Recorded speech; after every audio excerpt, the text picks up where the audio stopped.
ไอ้เงินเลยสิไปซื้อยังเลยฮะนี่ซื้อยาสูบเอ้ยนี่นะกบหมานกบปีงเขียดน้ำเต่าจะได้ไปไต่ตามากขึ้น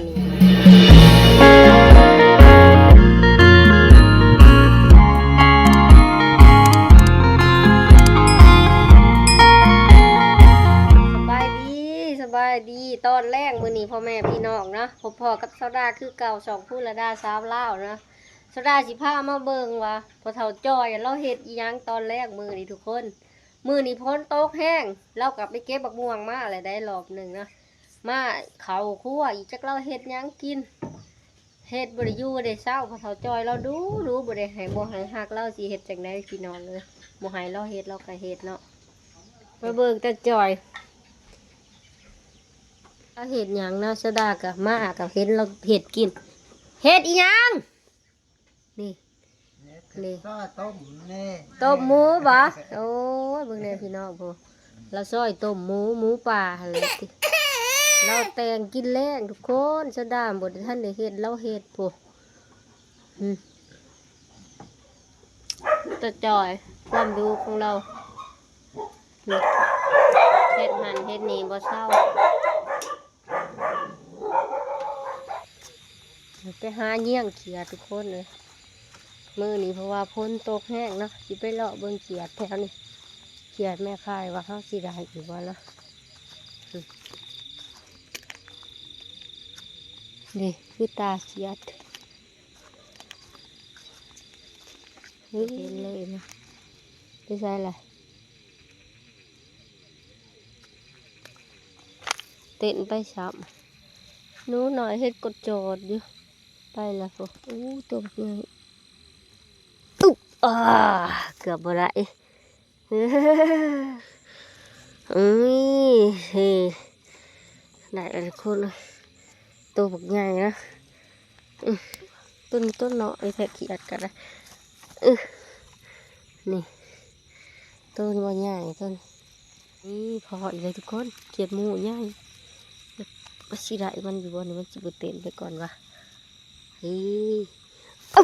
นี่เสร็จเรียบร้อยนะพออีกแล้วเกลียดหมูไม่คายตัวหนึ่งมาผู้เดียวเลยมือนี่ลุยเดียวแถวทงนะอันนี้นี่ตัวใหญ่ได้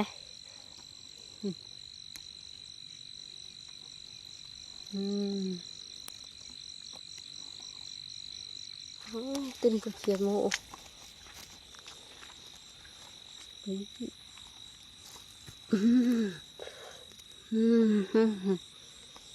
วใหญ่นะตัวนี้นั่งขมาเลิกบ่ไปแล้วความมันหูตัวนี้ทุกคนบ่ได้มันซ้ำไปแล้วพวก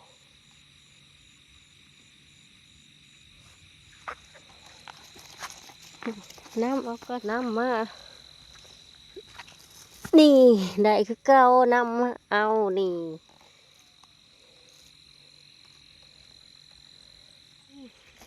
เบิ่งไปเบิ่งมาคือกบมันเป็นกบทุกคนนะกบอะไรกบไงนี่เอ้ยนี่นะกบหมานกบทุกคนกบตัวนี้เขียดหมูใหญ่ทุกคนหมานกบเลยก็มาหมานเขียดหมูใหญ่ต่อนี่เขียดหมูใหญ่หาเงี้ยงกบเงี้ยงเขียดไปปิ่งชูตัวจอยกินมื้ออื่นว่าสิส่วนตัวจอยมากอะ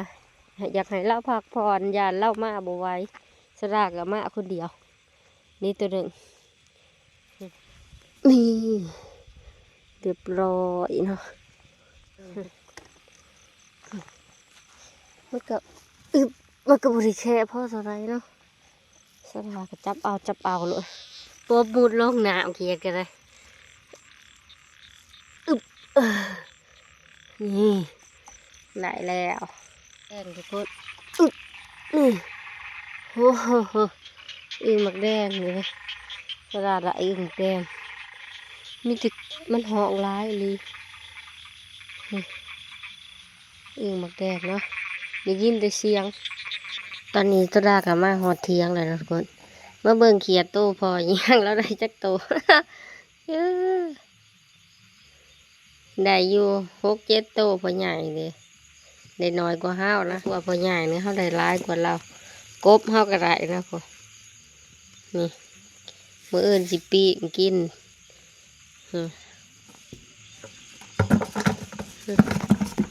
ทั้งไว้ทางมันจึงมาตายก็โก้นี่นะกบกับม้านตัวหนึ่งนะเขียดกับพ่อปีกเลยเราไปหามันเลยนะเอินเช้าก็จะปีกเลยนี่ทำมาปีกเขียดปีกเขียดสู้ตุดจอยสู้พ่อสู้แม่กินนะครับไปหาคืนเลย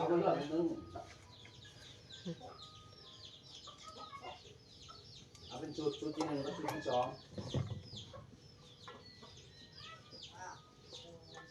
ชุดที่แรกบอกเกี่ยวกับเราคนก่อนบอกเกี่ยวตรงแล้วอังอยู่ทางหลังเผาแรกเราเผาแล้วทุกคนเลย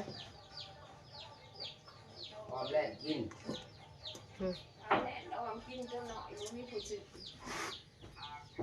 อทำร้านกับข้าวทุกอย่าง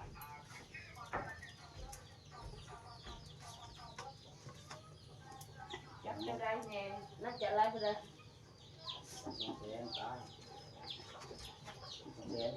ปิ้งเขียดต้องเข้าไปหาคืนนี่อะไรทุกคนเลย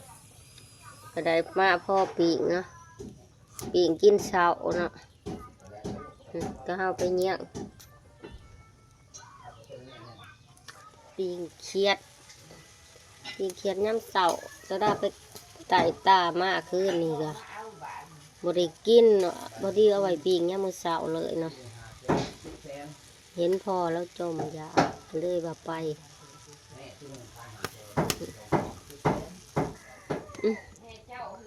มาแต่ไปเบิ่งพอเฒ่าจอยปั้นเงินคาแล่นงูมาท่านนี่เกือบเขียดไหม ข้าเจ้าได้เงินคาหลอกคาแล่นนะแต่เช้าด้านนี่แหละบ่ได้น้ำข้าเจ้าบ่ได้ไปป่าน้ำเขาใครจะชุกแล้วปิ้งเขียดตื่นเช้ามาเราเฒ่าจ้อยแล้วดึงเขาไว้เขาจะมาใส่เขาหรือปิ้งเขียดนะอ้าย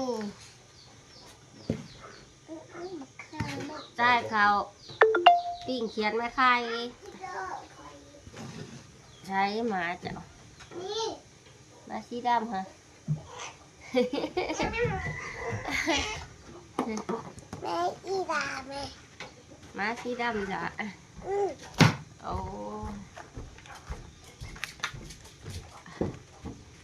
อึบขายโตแล่นกันนี่พี่น้องสิเอาแบ่งให้พวกเขาจอยเจ้าเอาแล้ว140,000บ่เจ้าเอาแล้ว140,000เอานี่เงินคาแล่นนี่2 ชุดคนลายผู้ใดแสนบอกเรามันลาย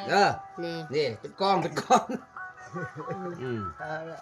รู้ว่าเมื่อกันไล่เจอเละFC ให้แน่แล้วก็ค่าเละคันรู้ก็ไล่เจอFC ให้แน่ชูก่อนก็ใช้เงินแหละสิไปซื้อหยังเลยหั่นนี่ซื้อยาสูบอย่าซื้อเลขหลาย FC ว่าอย่าซื้อเลขเด้อซื้อกินเข้าบ่แน่เพิ่นแน่ตัวนี้หันคอยสิเอาให้บักทองนี่ก็จะเอาเงินคอยเองเราได้เงิน120,000ถูกไปเลย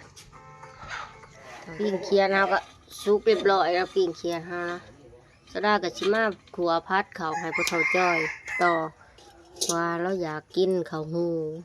เราให้สดาขัวเขาให้เราเขาจะกลัวเขาหูให้พวกเขาจ้อยเราอยากปิ้งเคียนซุปแล้วก็นี่จะทัดตกทัดเดียวรอกแล่นเนาะ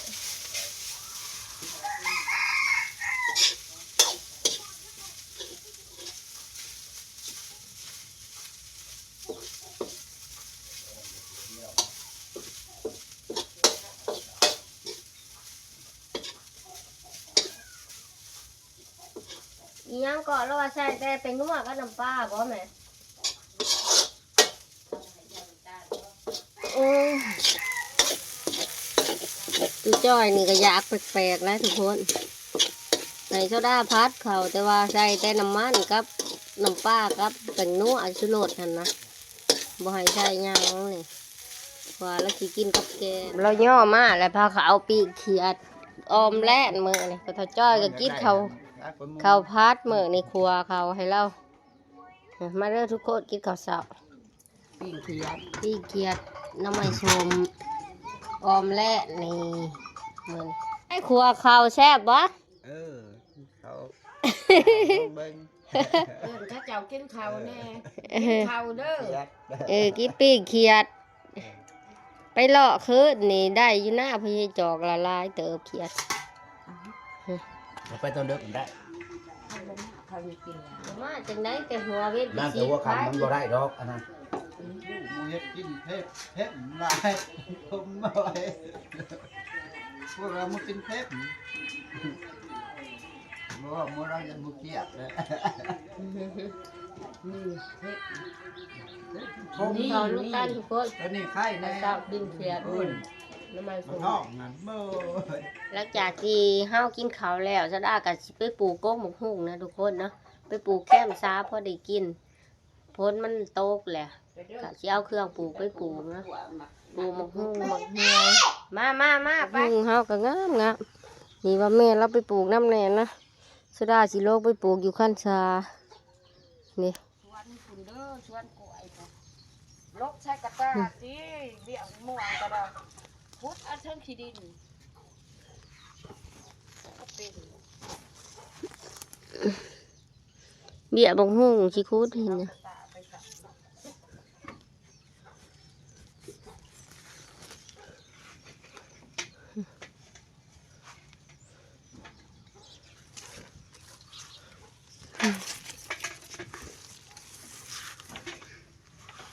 ได้อยู่10 ปลายเบี้ย20 เบี้ยเพื่อสิเอาไปปลูกใช่แล้วแม่บอกว่าจะเอากระตายมาใส่อีลาก็จะไปปลูกน้ำแม่บ่ไปปลูกโก้มงหุงช่วยแม่กะย่างถือเอาอยู่ใส่สดาสิมาย้ายเบียร์มงหุงใส่ข้านน้องนะพอดีมันเป็นหมา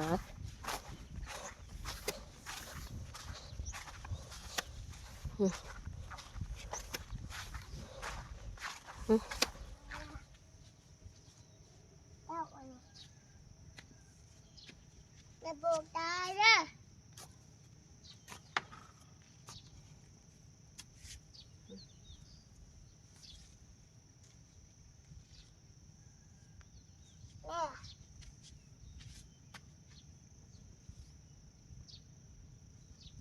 บ้าเป็นกันเด้อ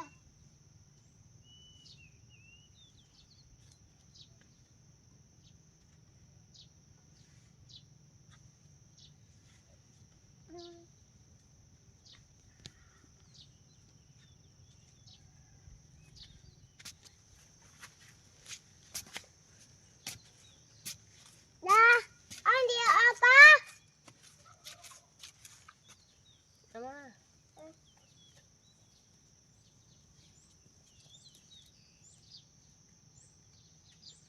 น้ำเจ้าถือตัวหนึ่ง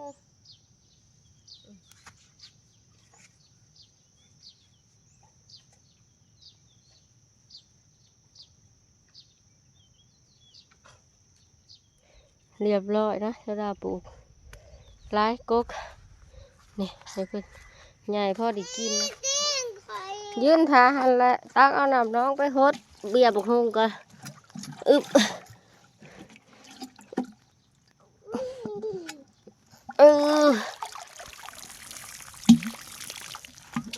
ม่รดน้ำแน่น้องยามันแดดนะ